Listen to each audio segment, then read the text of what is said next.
Raynel Martinez, and I'm going to take a little bit of time with this. So, guys, we just know that Ant-Man 3 is going to be, we knew it was going to be happening, but now I want to talk about, I think there's already a script and I think there's already characters in mind. They already cast somebody, but because I'm me and I already did Shuri the Black Panther set in the time after Black Panther is snapped and has to kind of Doombringer, I want to bring in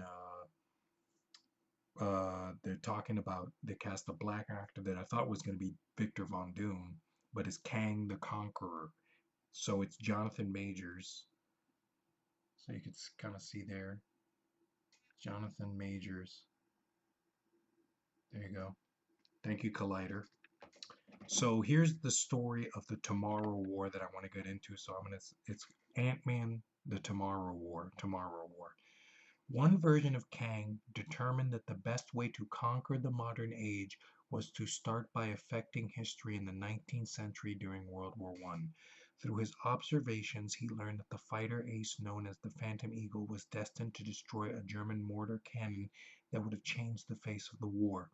It prevented from doing so a French ancestor of Bruce Banner, the man destined to become the Hulk and a founding member of the Avengers, would be killed. This Kang theorized that with the death of this ancestor, the Avengers would never come to be.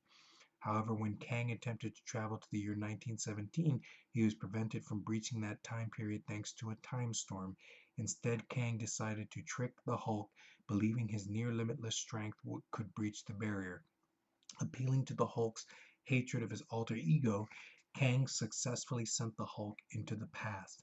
However, the Hulk inadvertently destroyed the cannon while trying to stop the Phantom Eagle. The time storm then began a slingshot effect, which Kang fought against but ultimately lost. While the Hulk was hurtled to his proper time, Kang himself was thrown into time and was seemingly lost in the time stream. So, and I'm going to read the rest of the story. But as I looked at the story, we go, it's cool that we have Kang the Conqueror because he deals in time travel. We just finished Endgame. The last time we saw these characters, the Hulk was pretty much Smart Hulk, and we realized that with Ant-Man 3, we should put the Hulk in the movie. I think it should be Ant-Man and the Hulk and the Wasp as the only three characters that are in the Tomorrow War. We should be able to bring in Bruce Banner, and it's cool because we already have we have World War One, which I'm not sure. I don't know if it was World War One or World War Two. I think it was World War Two, right? That Captain America was involved in. But in World War One, it would make sense that basically they have to go after a German mortar cannon that would change the face of the war. Was the Phantom was the Phantom Eagle was destined to destroy a German mortar cannon that would have changed the face of the war. So the man destined to become the Hulk, an ancestor of his, would die, meaning that Bruce Banner would be dead.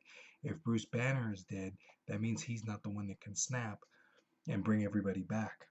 So that's another issue, and the Avengers would never be formed, so Thanos would be able to conquer with Loki, New York. So there's that. We're going through that with the Avengers. So it makes sense that with Kang, we need to bring in the Hulk, period. And I know that his arm is messed up and he's kind of going through uh, maybe Kang can heal him. Who knows what would happen?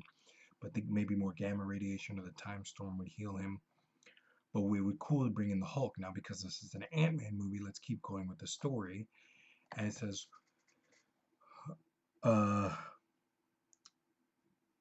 let's see. It says one Kang went to find another beachhead to launch his attacks on the modern age, deciding to set up operations in the 23rd century of Earth 6297 due to the fact that possible future abolished all weapons. The fact that possible future possible future abolished all weapons and was powerless to stop his invasions. This earned the ire of that of a rival time traveler and would-be conqueror Zarrko the Tomorrow Man. So we would have to cast Zarrko. Kang then used this front to capture the Avengers and imprison them in this future, with a time storm stopping him from breaching Kang's citadel. Zarrko recruited the modern-day heroes.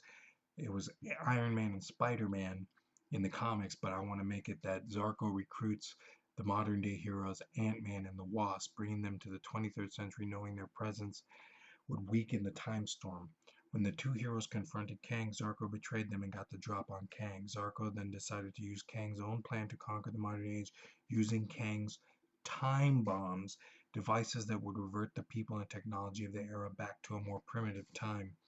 While Zarrko and Kang were busy in a standoff, uh, it says Spider-Man, but it could be Ant-Man or the Wasp or Hulk, revived and escaped back to his own era in a time machine. There he recruited the help of the Fantastic Four Human Torch to locate and deactivate the time bombs, learning from the Torch that the Fantastic Four's allies could assist him using the last functional time bomb to return to the future. And it says Inhumans, the allies, the Inhumans.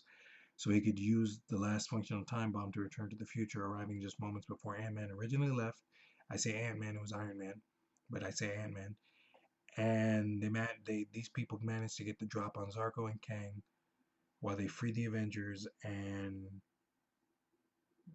Kang ends up leaving behind. It's a lot. Look, with everything I'm sorry that it's taken 6 minutes. What I would do with Ant-Man 3 is I would establish that, because you could do two things. You can make it that we already seen a story that works, which is Kang the Conqueror going and stopping the Phantom Eagle with Hulk. And then we have Zarrko, which is the Tomorrow Man. And it could be Ant-Man, Hank Pym if they don't want Zarrko. Or it could be someone else. It could be Doctor Strange, or with the Time Gem, it could be anybody.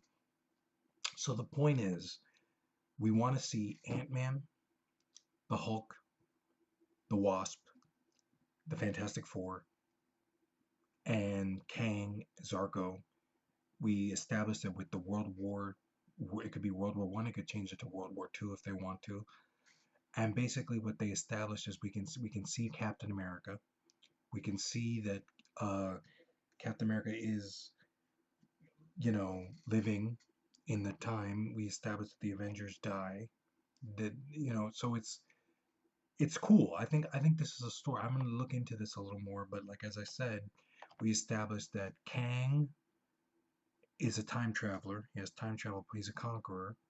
He kills one of the ancestors of Bruce Banner, who's destined to become the Hulk, and found the Avengers. The death of his ancestor, the Avengers, would never come to be. Um, there are time bombs with Zarrko that we can introduce the Fantastic Four with this movie. We can introduce the Human Torch, Fantastic Four. We don't, and the Inhumans as well. So perfect. I think this is perfect for Ant-Man. And then this could establish that since we're already time traveling anyway to Shuri the Black Panther Doombringer, it brings up Doom, and it brings up the Fantastic Four, the Inhumans, Hulk, Ant-Man, the Wasp. It brings back Iron Man, and it uh, brings back Iron Man, and it brings back Kang the Conqueror is awesome. It brings back Captain America. So definitely really cool. Tomorrow War is definitely look into it because it introduces the Fantastic Four. It gives us a Hulk again, the angry Hulk again. It gives us sorry for picking, but it gives us a lot of plot, and I would love to see the Kosmosians as well, the Cosmos characters in a simple version where they're growing and shrinking army, and we can see the Hulk fighting them. So definitely cool. It is definitely cool. Instead of showing Ant-Man, I mean, instead of showing Spider-Man and Iron Man, it would be Ant-Man and the Wasp with Hank Pym and the Janet Pym. I think if Janet Van Dyne is the Wasp. I mean, the Michelle Pfeiffer character. They could all be included in this movie, and it will be the biggest movie Ant-Man has ever been a part of, and it'd be really cool with Kang the Conqueror, who could be a villain along with Takana and all that stuff. So the Avengers, cool, and we don't set up the X-Men until maybe Black Panther 3 or 4, where we see Storm come in and the mutant gene. It's kind of like a coronavirus and the mutants. And since we're going back to the World Wars, we could set up mutants with Magneto. We could set up a cameo of Magneto. So this is the World Wars, going back in time mutants. So there we go. Cool. Ant-Man 3, Tomorrow War. Kang, Zarrko, Hulk, Human Torch, Antman, the Wasp, Hulk, as I said, Kang, it would be really cool. And this is all from a casting of Jonathan Majors. So let's do this. And sorry for wasting everyone's time, 10 minutes. This is the story. Cool. We can introduce Fantastic Four, maybe a couple of them, not everyone, because we can still do well, we don't have to do a prequel, even though remember Spider-Man didn't get his own story. He just kind of was introduced in Civil War, so Ant-Man can introduce the Avengers again, the Avengers, the Fantastic Four, the Inhumans, everybody, Kang and Hulk.